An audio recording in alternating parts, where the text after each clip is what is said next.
కానీ కొందరు స్త్రీలు ఏం చేస్తారు తెలుసా, డబ్బు ఎవరికి ఉన్నదో చూస్తారు, డబ్బు ఎవరికి ఉన్నదో చూసి వీనికి ఉచ్చేసి పారేస్తారు.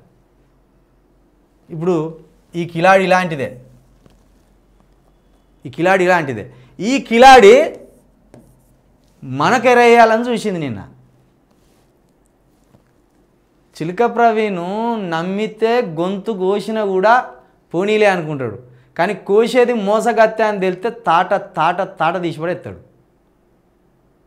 ఎంత ఈ నెంబర్లన్నీ మనం ఫీడ్ చేసుకున్నాం కదా, మెల్లగా మనల్ని ఇట్లా ట్రాప్ చేసే పని.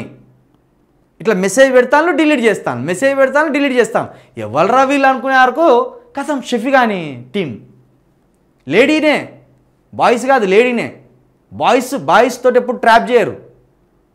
అయితే ఈమె చిట్టా అంతా నిన్నగా అనుకున్నాం, the only queen in the world అట. సిగ్గు అనిపించాలి, కనీసం అద్దంలో చూసుకోవాలి మనం క్వీన్ అనుకునడానికి.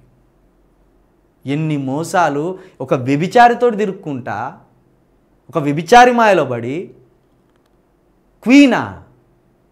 రావణాసునితోటి ఉన్న వాళ్ళందరినీ రాక్షసులే అన్నారు, రాముని పక్కన ఉన్నోళ్ళే దేవతలు అన్నారు. డబ్బు కోసం ఎంత దిగజారడానికైనా సిద్ధంగా ఉన్నామంటేనే మన క్యారెక్టర్ ఏందో మనమేందో లోకం చూస్తుంది ఎప్పుడోసారి.